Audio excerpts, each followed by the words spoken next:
Hello, Molly here on the Say It Skillfully podcast with leaders, entrepreneurs, artists, elite athletes, and professionals like you who open up about defining moments, what's been hard, and learnings and finding their true north and success on their terms.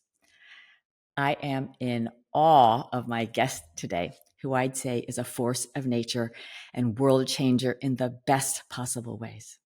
Born outside of Sydney, Australia, to parents who were teachers, at age 16, he raised $100,000 to rebuild a school in Mozambique. At 19, he founded and built what's become the world's largest consultancy for nonprofits, 185 branches in 42 countries.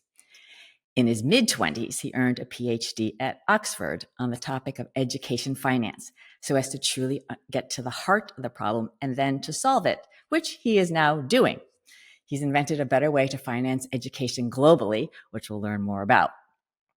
The accolades since early in his journey include Rhodes Scholar, top Oxford MBA student, visiting fellow at Princeton, Forbes 30 under 30, Australian State Young Achiever of the Year, Goldman Sachs Global Leader, World Economic Forum Global Shaper. It goes on and on. Perhaps, though, what's most striking is that meeting him, you think he was a regular guy, albeit especially articulate, dare we even say skillful. So, folks, I am humbled and I'm delighted to be joined by my friend and education-obsessed social entrepreneur, Dr. Nat Ware. Nat, welcome to Say It Skillfully. Hi, Molly. Great to be here, and thanks for having me.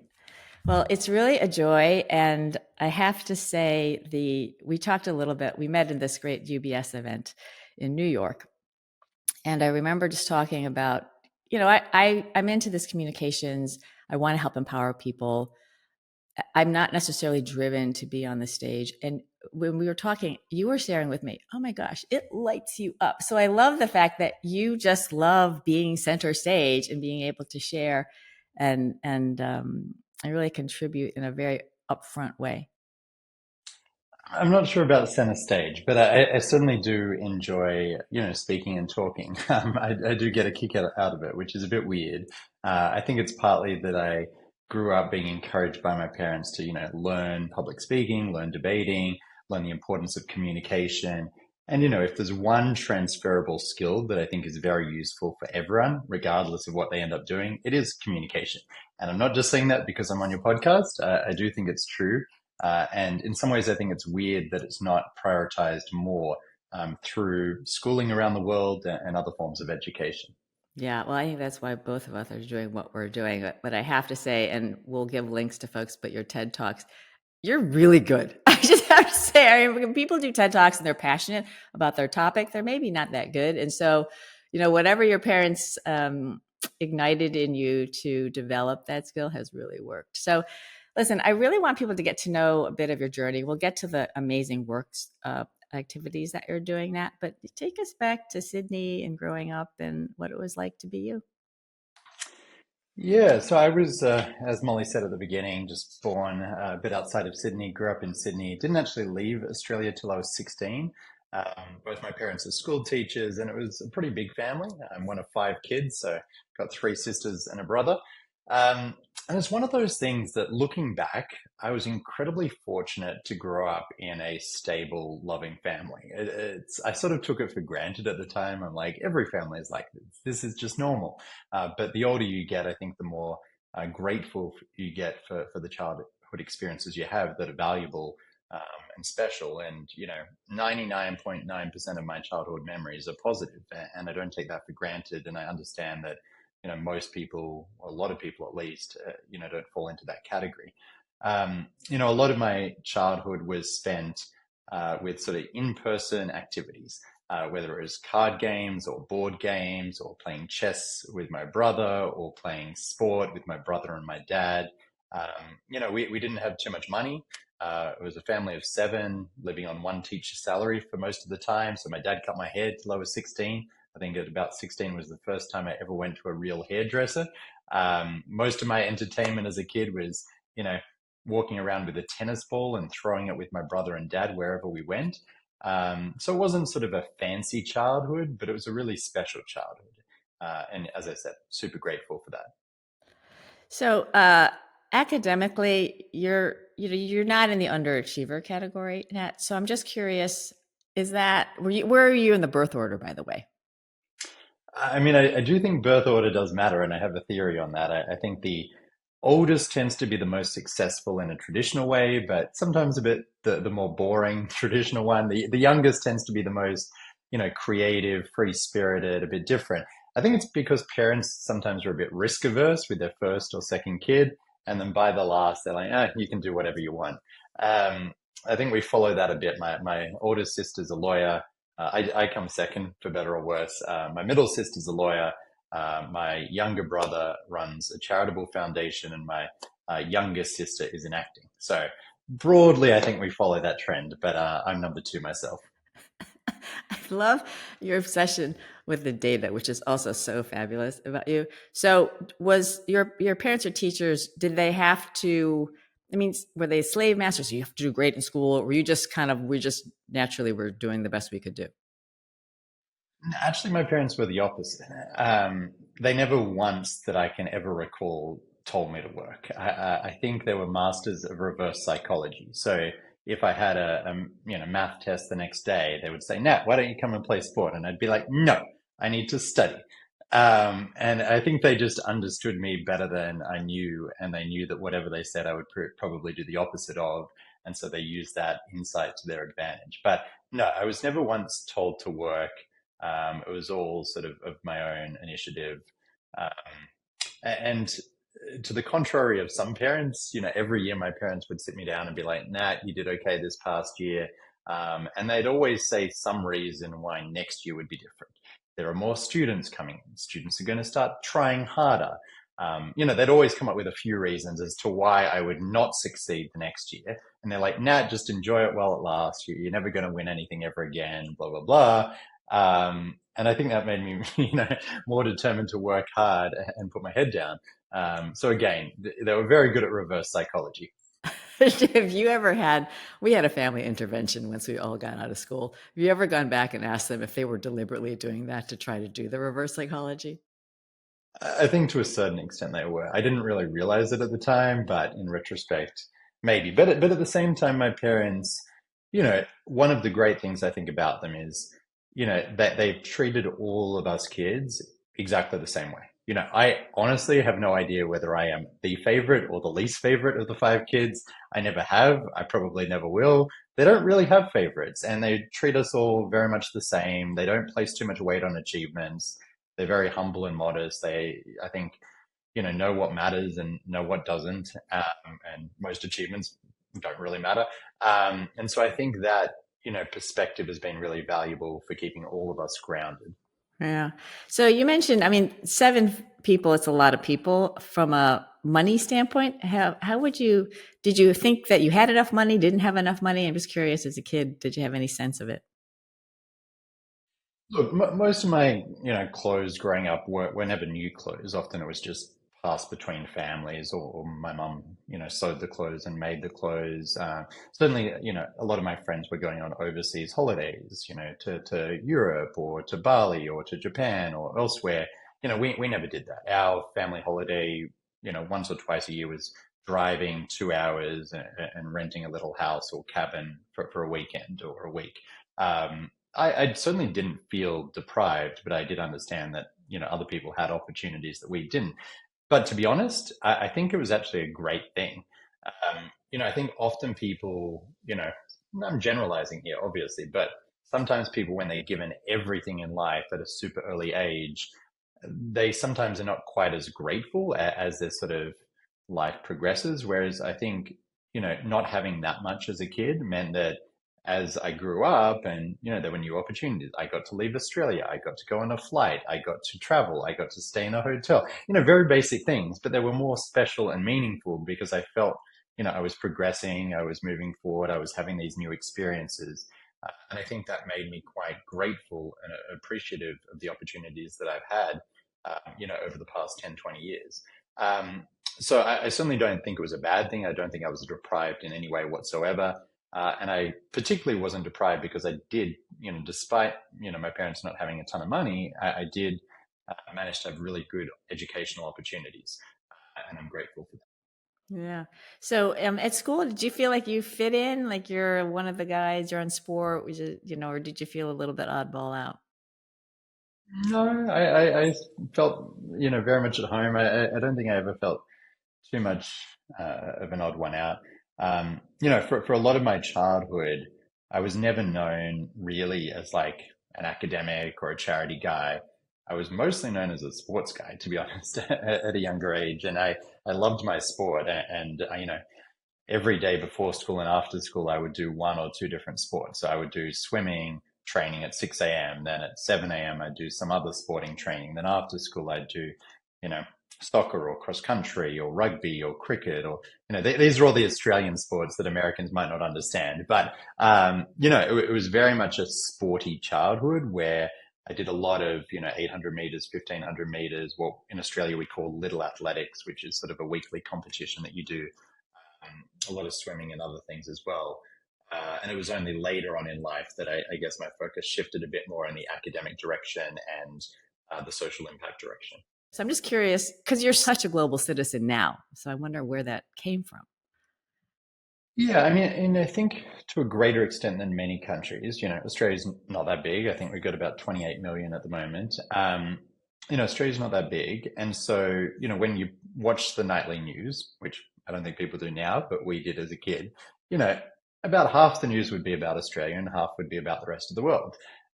If you turn on the news, maybe in the US, it's probably 95% US and maybe a small amount about the rest of the world. So I think you being sort of a smaller country population wise, I think means that you naturally, think more about the rest of the world.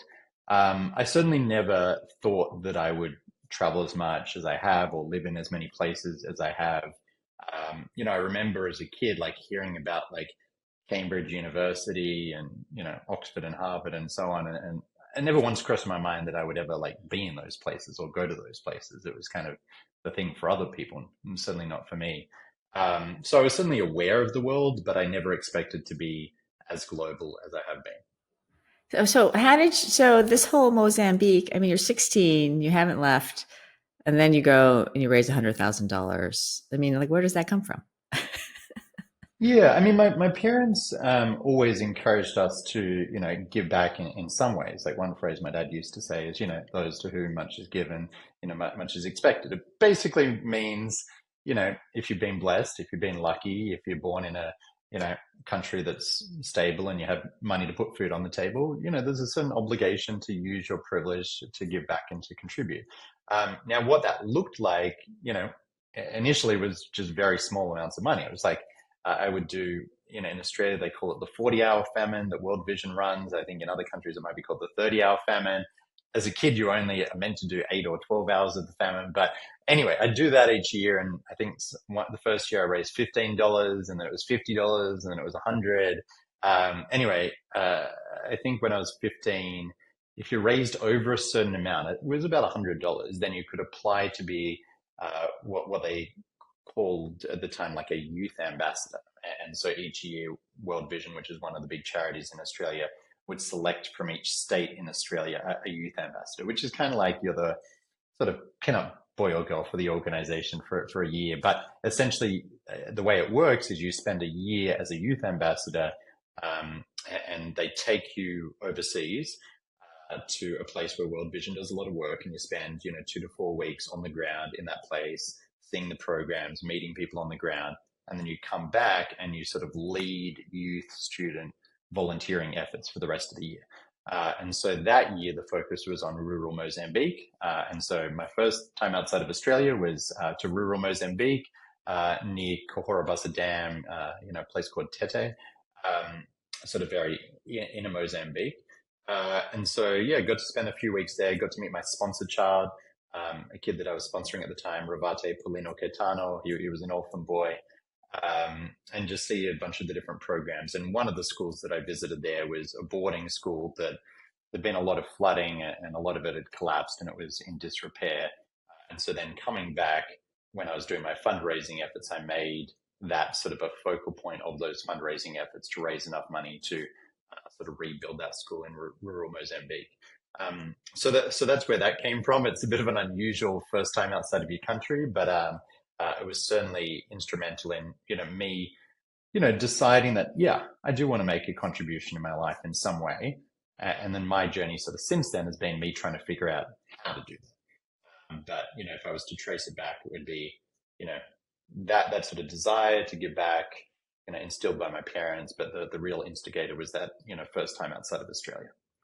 So then academically, how did you get school-wise? I mean, thinking about leaving, once you've left Australia, you're like, wow, I've got a lot of the world to go see. I'm really curious because sounds like your parents are local and no one's necessarily saying, come on, kids, go see the world, come back once in a while.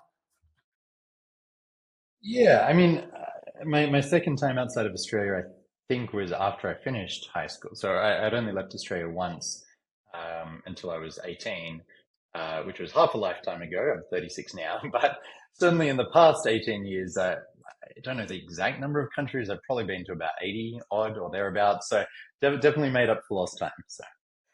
It's crazy. Okay, so college, the Oxford thing, how's that happen? I mean, these are not small places that you kind of find yourself. Yeah, I mean, at the end of high school, to be honest, I was kind of torn because on one hand, I wanted to be intellectually challenged. And on the other hand, I wanted to, do good in the world. But at the time, I thought what doing good meant was, asking people for money, which is what I'd done with 180 Degrees. Hey, let me ask people to donate, let me run fundraising campaigns. And I really didn't like that. I know donations are important. I know money is important, but I did not like asking people for money. So I was kind of torn. It's like, I want to do good. I want to make a difference, but I don't like asking people for money, and I do want to be intellectually challenged. And I sort of thought those two things were separate. Now, in Australia, it's a bit different in the US, where most of the time you do law school at a grad level. But in Australia, most people do law at an undergrad level. And it's kind of like the default degree in Australia, a bit like a liberal arts degree. And so, if you don't know what you want to do in Australia and you get in, you kind of do combine law and something else. And so that's what I did. I did law and economics. And I ended up only doing a year of law school and then not finishing because I ended up going to the UK for grad school. But it was in that first year of undergrad at Sydney University that I first came across, this idea of social entrepreneurship, this idea of impact investing. This was back in 2007, showing my age again.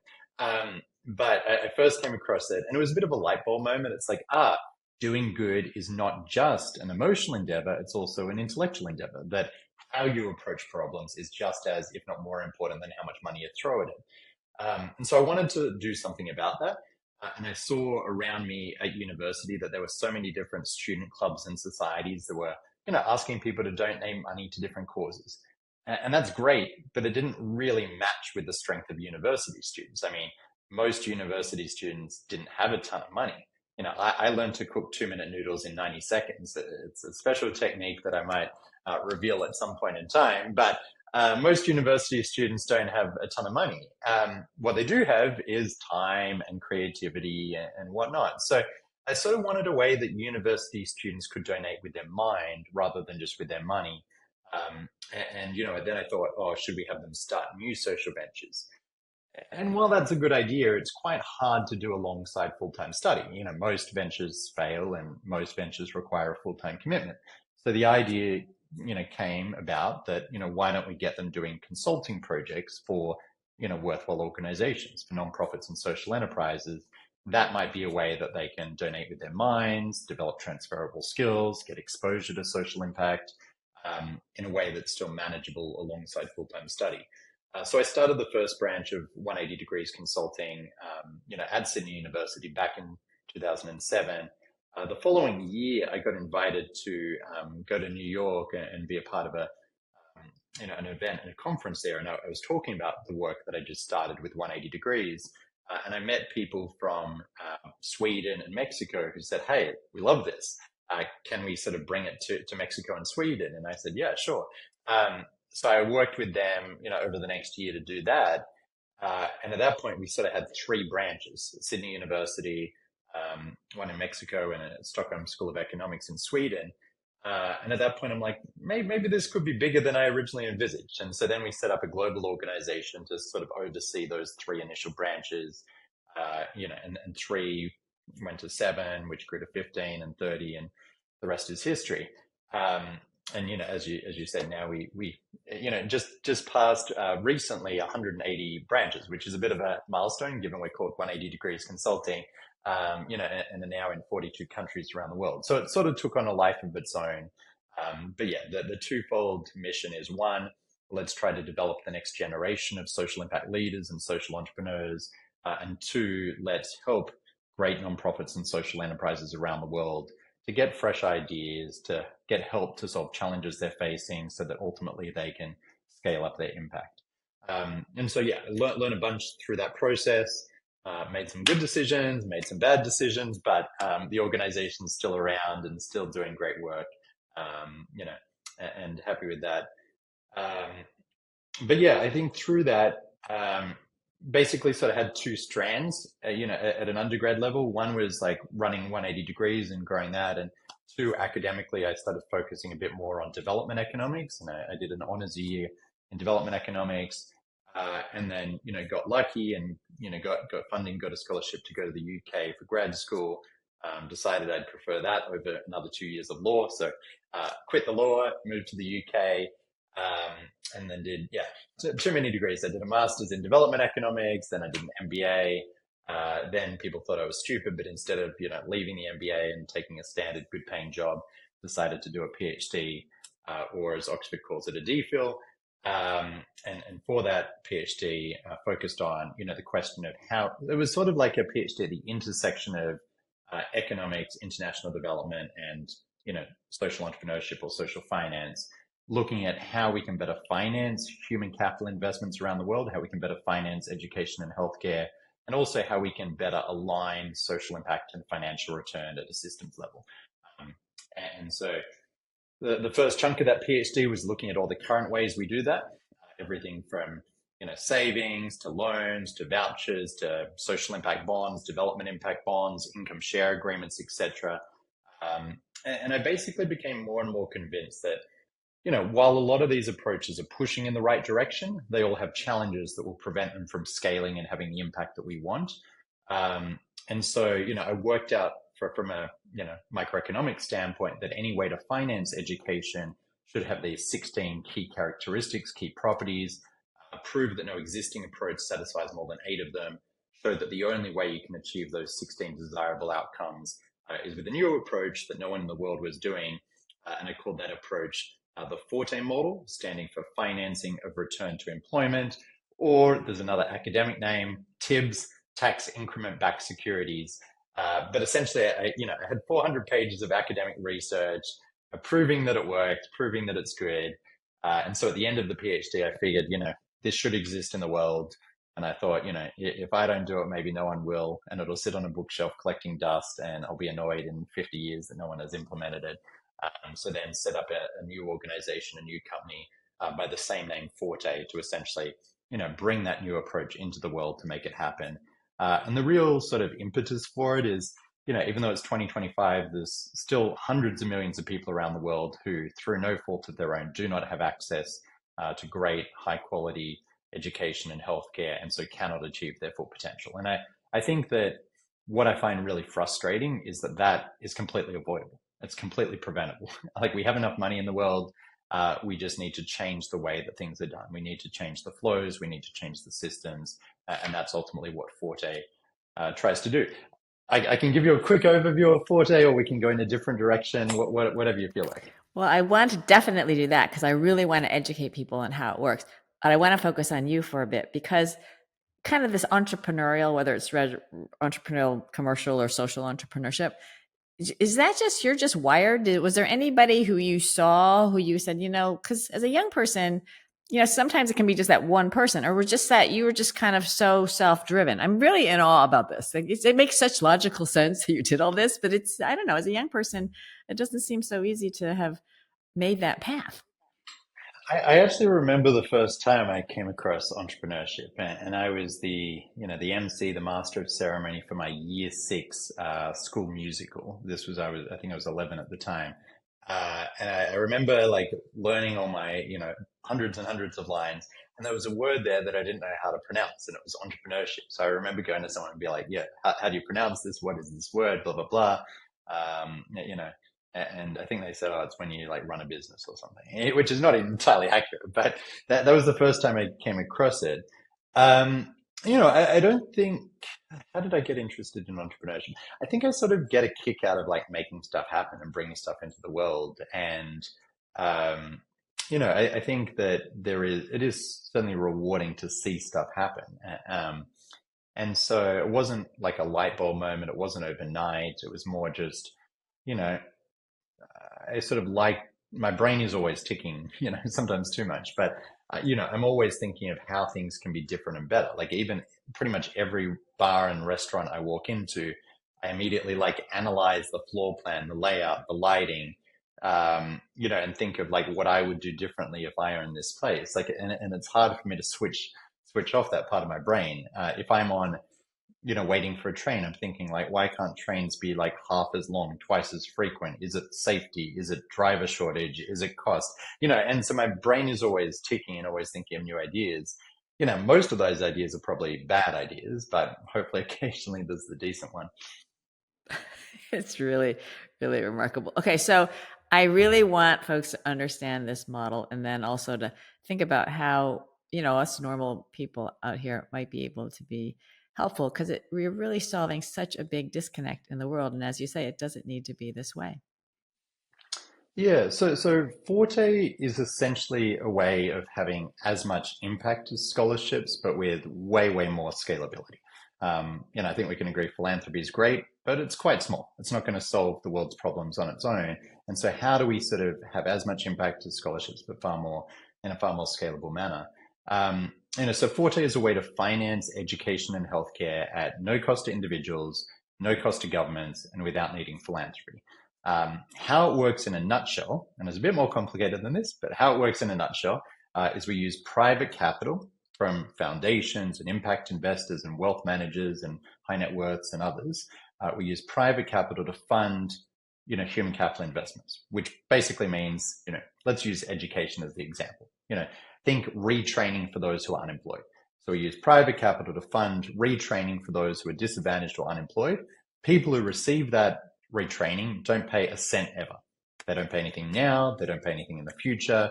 There's no chance of exploitation. There's no repayment. But the idea is that training, if it works, leads to greater employment, greater incomes, and therefore greater government income tax revenue. So the government now has more revenue that they didn't have before.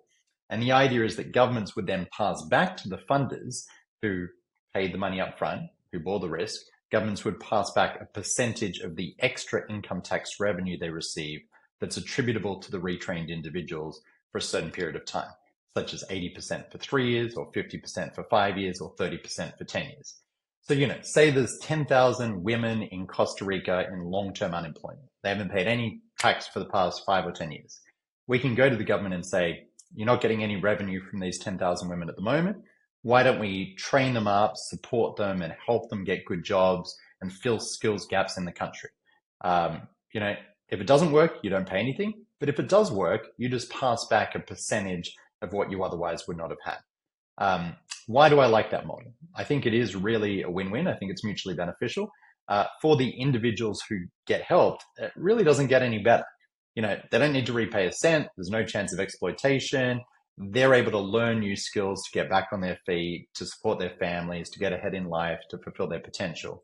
From the perspective of governments, it's a way that they can help people without worsening the budget, never paying for something that doesn't work.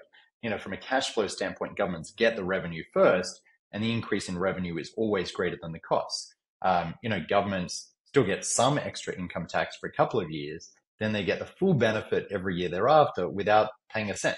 So it's a bit of a no-brainer. It's guaranteed to make economic sense. And then from an investor standpoint, I think this is a great model of impact investing because it really does perfectly align social impact and financial return. The way investors get their money back and maybe make a return is if the education actually works and actually helps people and actually leads to good outcomes. There's a lot of models out there where investors make money at the expense of people. This is the opposite. Investors make money if people are helped, if there is impact. and everyone's pushing in the same direction. I sort of like to think of it as trickle up economics. Let's help those who are disadvantaged and struggling, and then benefits flow up through the system.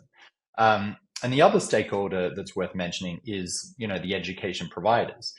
From my work with 180 Degrees Consulting, I know that there are so many amazing organizations out there related to education, but so often they're reliant on ad hoc grants or donations, so can't scale up and have a great impact. This is kind of a new business model for them. Say there's a great, nonprofit that's providing, training, tech training to refugee women. And maybe they're helping 25 girls at the moment, and they get grants occasionally to cover their costs. Here is a way that we can fund them to scale up from 25 to 100 to 500 to 1,000. And we handle the finances on the back end. They focus on what they do best, the training, the support for those women, and we can make it financially viable and give them consistency of that support. So I sort of view this as a new business model for nonprofits and social enterprises around the world as well. Now, I gave the example of education, but I think there's a lot of different applications here. There's 33 million people in the world with avoidable blindness. If someone can see, they're more able to work, earn income, pay tax. So we could use this to finance eye surgery for 1 million people or 10 million people. And we'd only need about 3 to 5% of those people to work for the model to pay for itself. This could finance, life-saving drugs for people who need it to keep people alive longer. When it comes to environmental sustainability, this could, help people transition from unsustainable jobs, maybe in oil and gas or coal mining or other areas, to prove we can transition economies in a sustainable way. Or it could train people for the green jobs of the future. There's so many different applications, from addressing gender inequality to racial inequality to just promoting economic mobility, et cetera, et cetera, et cetera. And it's not only vocational training. Take India. There's tens of millions of girls without access to high quality high schooling. Now, if investors could get back, say, 30% of the income tax for 30 years, maybe we can unlock tens, hundreds of billions of dollars in private capital directed towards that issue. So now we're doing the right quantity of education, the right quality of education in the right areas that actually helps those people, that actually generates a return for those investors over 5, 10, 15, 20 years from now, in a way that, incentives are really aligned. So we're sort of trying to pay for human capital investments, not with any current pool of money, which creates winners and losers, but with the increase in a positive externality that arises. And we're enabling that additional value that's created to be attributed to and appropriated by the entity that creates that value, so that we get that investment in the first place. So that's sort of how it works at a conceptual level. And we have implemented this around the world in 5 countries so far, helping countless individuals to get back on their feet, achieve their full potential. There's too many stories to tell, but one of the first people that we helped was a guy called Christian in Colombia. He for many, many years, he was cycling around the city as a food delivery cyclist, and working very, very long hours trying to support his wife and young children, and really struggling to meet ends meet. He went through this training program, within 2 weeks got offered a job that was an order of magnitude higher salary, I think about 10x higher salary than what he was on previously. And he told me that, finally he can dream. Finally, he feels like he's a good dad. Finally, the universe of possibilities has opened up. And, there's a lot of stories like that, but I think it illustrates that so many people only need like a small opportunity. They need a few people to back themselves. And one phrase that we say at Forte is, we want to back those who back themselves. And when people are given an opportunity, they often snatch it, they take it, and they can move ahead in life. And, I think everyone should be able to achieve their full potential. And so, we've proven that this model works on the ground, in real life, in many places. And what we're looking to do now is scale that up around the world, and really make this ultimately mainstream. A model like this, when you're working with lots of different stakeholders and governments, it doesn't happen overnight. It's more, it takes a while. But ultimately, I believe that this is the best way to finance education, and should be one of the main ways the world finances education, as well as other things as well. And ultimately, I want this to sort of be the digital infrastructure on which the world makes human capital investments and really unlocks human potential at scale. There you have it, folks. Like, unbelievable. It's unbelievable. It's genius. simple in concept. I understand it's a lot of moving pieces and you're making it work, which is unbelievable. So help me, you know, how do the countries find out about you? Do you have a list, a short list? Like how do you, because, everywhere you go, you can really help, right? So I'm really curious how, as an entrepreneur, you're thinking about this strategically.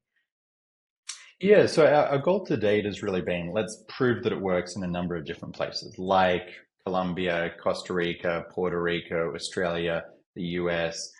Um, and some of that, to be honest, has been a bit opportunistic, where, you know, I've known people who are in government or talking with governments or advising governments, and they basically recommend the Forte approach, the Forte model to the relevant ministers or ministries and departments. The World Economic Forum also came out and endorsed it and recommended it to some countries as part of what they call their country financing roadmaps. The good thing about this is people want it to succeed. Like it's a win-win. People are like, this makes a ton of sense. Clearly this is better than how we currently do things, which is often write checks up front, throw it at things, hope for the best, waste a ton of money. I mean, the World Bank estimates that more than 50% of all spending on secondary education has zero impact and is wasted. So, the idea of let's pay for outcomes, let's align incentives, let's drive accountability, like it's intuitive, but it is a bit of a mindset shift. The other thing that I should say is, let's just compare this to standard scholarship endowments. Normally the way scholarship endowments work is you have 100 million, you invest it, pretty conservatively normally. So you might make 5%. So it takes 100 million to give away 5 million in scholarships each year. Based on our experience, we can fully recycle capital in 2 to 3 years, let's say 3 years. So in other words, if we spend money on training, that leads to greater employment, income tax, we get a percentage of that back. We can fully cover the cost within 3 years. So with 100 million, I could give away 35 million and keep 100 million as 100 million. And so in other words, I can help 7 times as many people. Well, this approach can help 7 times as many people with the same amount of capital. So, if there's a, foundation or high net worth or family office out there that cares about education, I'd say, why not help 7 times as many people with the same amount of capital? And so we can both view this as a better way of doing philanthropy that helps more people, and also a way of not relying on philanthropy because it can also tap into other pools of capital that exist because there is that really close alignment of social impact and financial return. But to your point, we've sort of had a bit of a focus on LATAM to date, but definitely want to expand and scale up. So, we're talking with a range of countries from Mexico to Jordan to elsewhere, and definitely want to, I think this can sort of be useful and have a big impact all around the world. That's amazing. So I kind of would envision there people are knocking down the door because they want to do this. So I'm curious, how do you prioritize who you help first? Because I presume you have somewhat of a limited staff, so you can't help everybody all at once. Yeah, look, I wish I had an unlimited staff and unlimited budget. Obviously we're growing, but definitely want to accelerate that over the next few years. I think one point to make is that even though it is a win-win and everyone knows that it's a win-win, and 99.9% of people are like, this makes a ton of sense. There is still inertia in the world, and getting people to change the way that things are done is not the easiest thing. And sometimes, governments in particular are, yes, I know that's better, but let me just, do it how it's always been done. And so I'm not expecting that, things will change overnight. I think this takes years, maybe even decades. But for me, I'm committed to this. Like if I didn't genuinely think this should exist, I would have finished the PhD, put it on the shelf and moved on to something else. Like if after a PhD, I did it, it's because I genuinely believe in it. And I believe in it even more now than I did at the end of my PhD. So yeah, I'm expecting that it won't happen overnight, but 100%, I think it can scale very quickly. And I think the model is very scalable. Why? Because one, we don't do the training ourselves. We have a network of hundreds of different education training providers that we work with. We try to find the best, work with the best. In addition to that, the data, what is the government better at than the private sector. Maybe not a heap, but they're better at knowing incomes and collecting taxes. And the good thing about this data, income tax data, is it's data we already collect and already measure, which also makes it really scalable. And I think the fact that it's a one consistent metric also contributes to that. So I think the model is really scalable. I think it is a plausible way that we can help 100 million, a billion people, maybe more than that. I think it's very, very doable. And ultimately we want the right partners. So I'm a big believer in partnership. I'm a big believer in coalitions. So the more entities and groups and partners that want to come on board this journey, the better from my standpoint. Now, I should say that Forte does a few other things as well. Like, even though we're most known for that Forte tax passback model, if there are entities that want to, pay based on outcomes, but for whatever reason want to pay on other outcomes metrics, such as, is there graduation? Does someone get a job? We have a complete software platform that makes that super simple and easy for them as well. Because the reality is, like, the old way that we, ensured quality in education was, let's develop a curriculum, let's, teach to it, let's review it every 5 years. That doesn't work in a fast-paced world of AI and lifelong learning. And so the way that we drive quality needs to shift from controlling inputs to paying for outcomes, and very much tracking outcomes, managing it, measuring it, and rewarding it. And so that's what we're trying to do, make it super simple for anyone to know outcomes, to pay for outcomes, to drive outcomes across the board. So yeah, Forte is many things. It's a new way of financing education. It's a new model of impact investing. It's a new type of public-private partnership that is neither privatization nor public provision. It almost envisages a new role for governments as sort of conduits or facilitators of tax transfers. But yeah, ultimately, I think that, I should say that when I was a young kid, I used to want to be an architect. It was either astronaut, architect, or what was the other one? Actuary. I think I once asked someone what was the hardest, math. Sorry, I say math now. In Australia, we say maths. But I asked what was the hardest maths career, and someone told me being an actuary, and maths was my favorite subject as a kid. So, it was either I want to be an astronaut, an architect, or an actuary. But in some ways, like the work of Forte, both the academic work, but also the implementation of it, it's a bit like being an architect, just not with sort of physical buildings. It's more sort of human systems, economic systems, trying to make sort of capitalism work in the interest of those who are most vulnerable rather than against the interest of those who are most vulnerable. And so in some weird way, it's sort of gone full circle. And I've sort of ended up sort of doing something vaguely similar to what I wanted to do as a 5-6-year-old, but, not in the way that I originally envisaged. That is so fabulous. The world needs you and what you're doing in spades. And I'm so thrilled you're out there. You really sound like you just had it all figured out and it just has been great. I mean, is any of it, or do you consider any of it has been hard? Like, what's been hard for you over the past 5-10 years?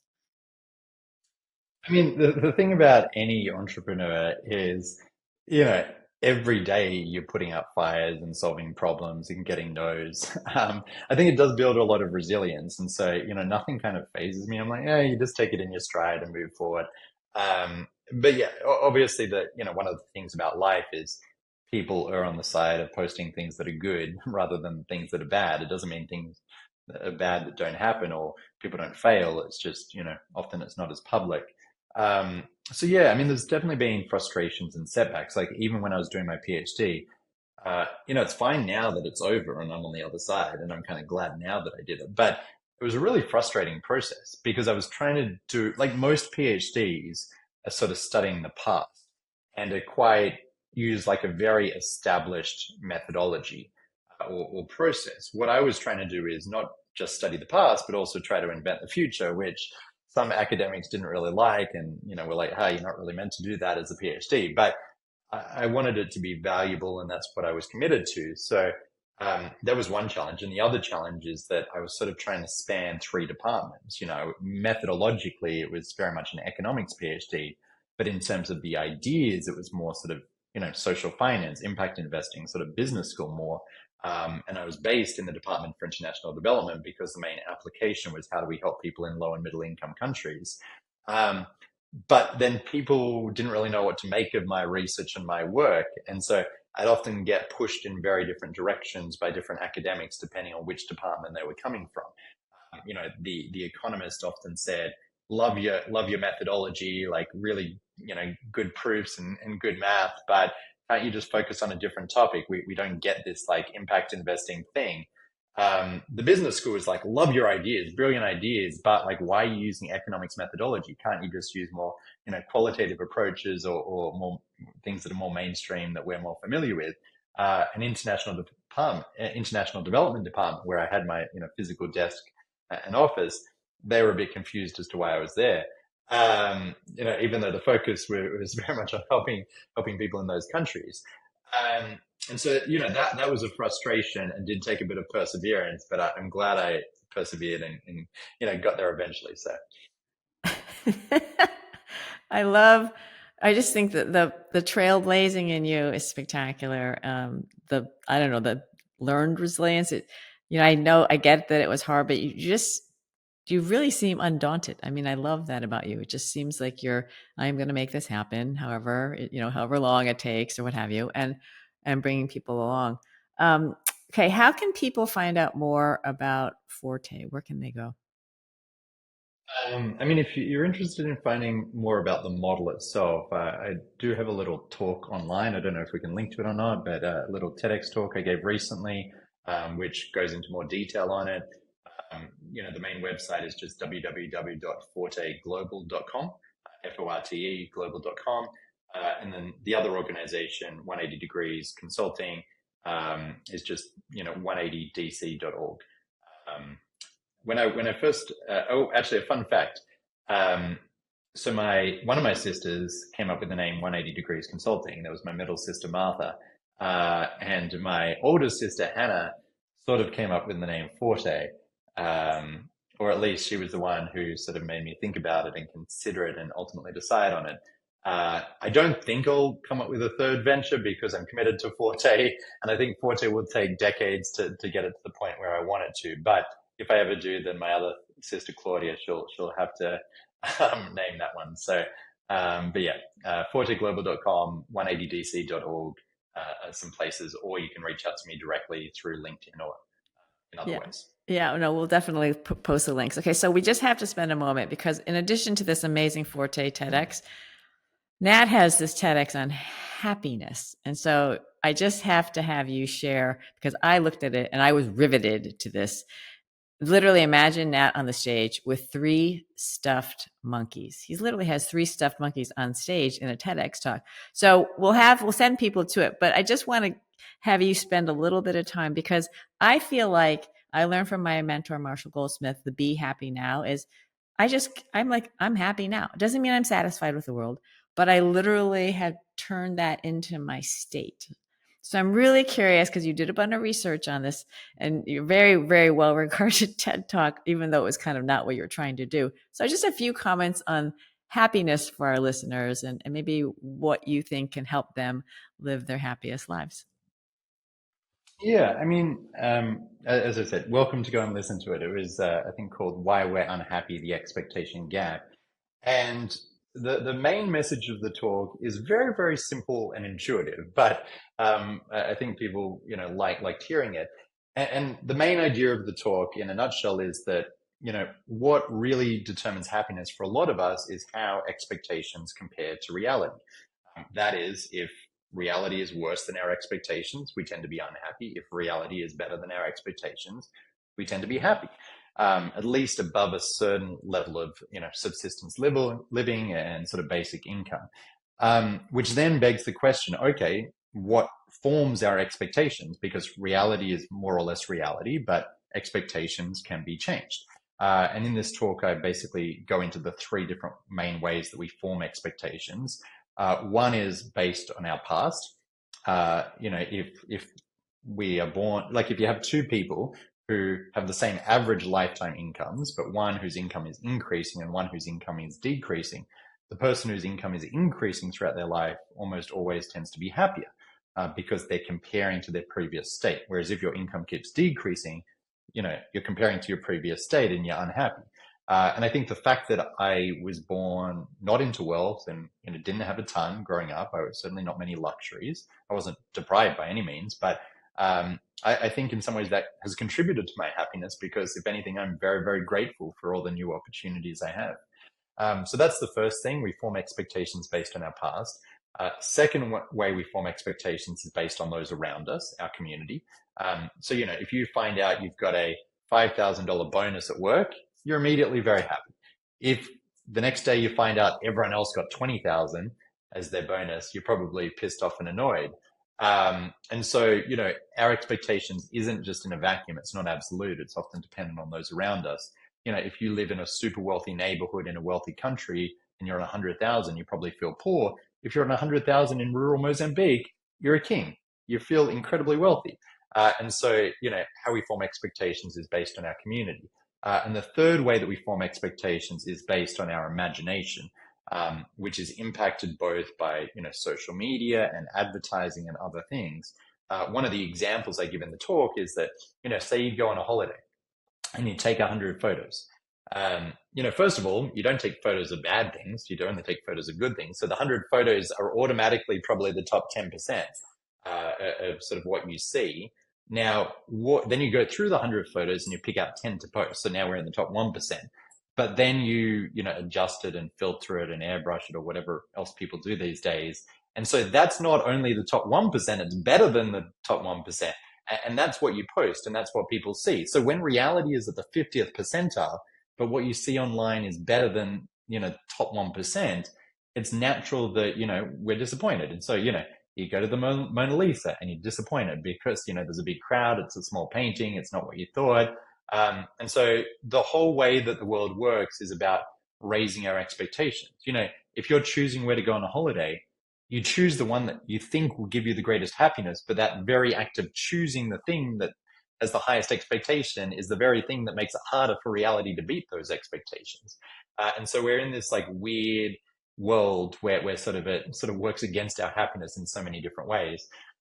So yeah, anyway, in the talk, I sort of go into the different ways that we form expectations and just, give some basic thoughts on why, despite our wealth as a society, despite everything we have going for us, there's still a lot of unhappiness. There's still a lot of loneliness. And I think, one thought there is, I think we want to sort of still raise expectations when things are in our control. If you're applying for a job, you got to have high expectations. Otherwise you won't apply. You got to, persuade yourself, yes, I have a chance. But, once you've submitted the application, convince yourself you haven't got it. Then you'll be happy if you get it or not that unhappy if you haven't. So, the message of the talk isn't just always in every case have super low expectations, but it's be aware of the impact of our expectations on our happiness and try to control it and understand it. And I think that ultimately helps us to live happy, content lives. And I think for me, as I'm sure with a lot of people, ultimately we want to get to the end of our lives and have no regrets, to look back and feel like, because I think regret's one of the worst feelings in the world. And for me, I know that, if I try to improve the world in some way, if I have a stab at that, I'm probably going to have fewer regrets, even if I don't ultimately succeed. Hopefully I will. But even if I don't succeed, I think that I'll be glad that I tried, I'm glad I gave it my all. I'm glad I took that risk. Because, often we talk about risk just as financial risk, but the risk of regret is, I think, an even more important risk that should really drive a lot of our decision making in many, many different cases. Yeah, I love life of no regrets. Okay, on to a few fun things. Hobbies that you have? Hobbies. I love my sport still, but obviously don't do as much team sport now as what I used to. But I love dynamic nature. So I love scuba diving. I love skiing. I love surfing, even though I'm not very good at it. So I love being in sort of dynamic nature. I like musicals. I like live music. I like dinner parties. I like dreaming up crazy ideas with people to, hopefully improve the world in some way. I'm waste too much time playing chess. I'm a bit of a chess fanatic, which is very nerdy, but I like it. So those are some of the things that keep me busy. Oh my gosh, you're amazing. Okay, if we define introvert as derives energy from within, whereas extrovert derives energy from external sources. Would you say you're more introvert or extrovert? I think I'm about 50-50, to be honest. Maybe that's, cheating in terms of answering the question. But, I can do either. But what I find is that, if I'm being quite extroverted, say it's a conference and I'm meeting hundreds of people, then after the conference, it's like, oh, yeah, let me kind of just, be by myself and put my head down and do what I need to do by myself. And so I need to sort of balance it out a bit. When I was doing the PhD, at one point I did a 45-day writing retreat in the middle of the Canadian woods where it was just, me and my PhD. It was branded as a romantic couples retreat, but it was just me and my PhD. But I didn't actually get lonely, and it was totally fine. So, um, but yeah, I think I can be social, I can be extroverted, but there's a limit to how much I can do that. Yeah, I got it. Okay, so a wrap here. If you are where you are, but you had one do-over, what would that be? One do-over. I mean, I think I've been lucky that there's not actually that much I'd change. Um, I mean, one obvious one, which is maybe a story for a different day, is that the night before the very first launch of Forte in Colombia, we'd had a big recruitment event for about 500 students who were interested in getting training via Forte. And I walked sort of I was walking the 10 minutes back to the hotel where I was staying. Um, and we had a press conference scheduled for the next morning at 7 a.m. And I was walking back and I remembered that I'd run out of shaving cream and toothpaste. So I duck into a little pharmacy waiting to pay. And a guy walks in behind me and points a gun at me.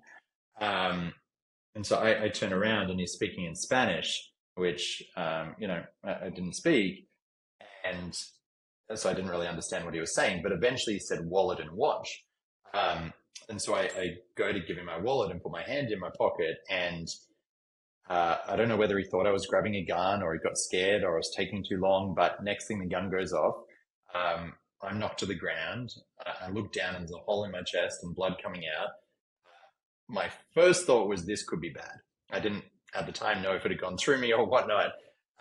Second thought was stop the bleeding. And so I was, trying to hold sort of the hole shut and prevent the bleeding. Um, the police came. I don't exactly know how long they took to come. Time sort of stands still a bit. Anyway, they came, took me to hospital, put me on a bunch of drips, did a bunch of things. Um, Eventually did sort of an X-ray, and it turns out the bullet was, stuck between two ribs, but had not penetrated the lungs. Um, and so eventually they were able to get the bullet out. I still have the bullet. I might make it into a necklace or something at some point. But they took the bullet out. They cleaned the wound, tried to disinfect it, and they basically told me they didn't actually have anyone who was really qualified to operate on me at that time. And they recommend like I just stay in the hospital until about 8, 9 a.m. that morning to then have like a proper surgery. So they, put some waterproof patches on it and other things. But, this was the first ever launch of Forte. I'd done a PhD on it. I'd started the company. I wasn't going to miss the first ever official launch. And it was like with the, mayor of the city and various media outlets and whatnot. So at about 5 a.m., I got the police to take me back to the hotel so I could put on a suit. And then they brought me to the press conference. So I did the press conference, with an open bullet wound under my shirt. And sort of redefines take a bullet for the team. But, I sort of was explaining that, this just illustrates there are a lot of people who are desperate and struggling and need a way out of poverty. And, that's why we need Forte now more than ever. So did the press conference and then went back to the hospital and had the surgery. And thankfully there's no internal damage. And I feel like it was in some ways I was far more lucky than unlucky. The bullet could have hit my neck, it could have hit my face, it could have been a different gun or a different bullet. So ultimately feel more lucky than unlucky. But yeah, probably would have not been shot if I had one do-over. But ultimately it turned out, okay in the end. Okay, you have the winning answer to that question. Okay, you're just going to have that forever. Wow. Okay. Well, we have many accomplishments. Nat, is there one proudest professional or personal accomplishment of your own? Um, I'm not sure that there's like actually any I'm not sure that there's any or many that I'd say I'm really proud of, at least not the achievements itself. Like there are a bunch of times where, I could have, stopped or quit, as with every person, you know, both with 180 degrees and with Forte and with the PhD. And so I think I'm sort of, proud of the times where I've like persevered and been resilient and pushed ahead. Um, and so it's less so about any achievements. I think one of the things that you quickly learn is like 99.9% of achievements don't matter and don't, they sound nice, but who cares? But I think sort of what I'm most proud of is sometimes like taking those risks, even if I didn't exactly know how things would pan out, and persevering when things get hard. And so it's more sort of proud of more of the journey rather than the end result, and more so than like any awards or accolades. Yeah, you're amazing. Okay, 3 rapid fires. If you weren't doing this, Nat, what profession would you be in? Uh, to be honest, probably I love space and the universe, and I'm fascinated by it. So I think I'd either be an astronaut or an astrophysicist or an astronomer or something related to that. Hopefully, one day I can have it as a bit of a hobby, but that still fascinates me, and I get that that might sound like a weird answer given it's far less tangible in terms of the impact, but the universe constantly blows my mind the more I learn about it, and I'd love to have that as a bigger part of my learning in my life. I love it. I love it. Okay, do you have a nickname that you can share with us? I don't actually. I feel bad. Like I've pretty much always been called like just Nat Ware or Nat my entire life. Um, so in Australia, Nats, it's not common, but like people get it. Whereas in the US, often people are like, "Oh, Nate." It's like, no, no, no, like Nat. Like that's what I've been called my whole life. However, I do think Nate is a cooler name than Nat. So maybe if I could click my fingers and everyone suddenly started calling me Nate, maybe I would. But yeah, I've pretty much just been called Nat my whole life, and haven't really had any nicknames for better or worse. Oh, that's great. Okay, favorite food or cuisine? It would definitely be Thai. Would be number one. Thai food in Australia, in particular, is amazing. There's a street in Sydney, King Street, which has like you know tons of Thai restaurants in a row, all with bad names. It's like Thai Tanic, Thai Horrific, Thai Abode, Thai Long, etc. And I used to live by there, and I'd go and grab Thai pretty much every day. So Thai would be number one, probably Japanese and Mexican two and three. Okay, we got a whole gold, silver, bronze. Okay. Um, you've said a lot, you shared a lot about your life. And thinking about it all, do you have a top takeaway as you reflected on your own life?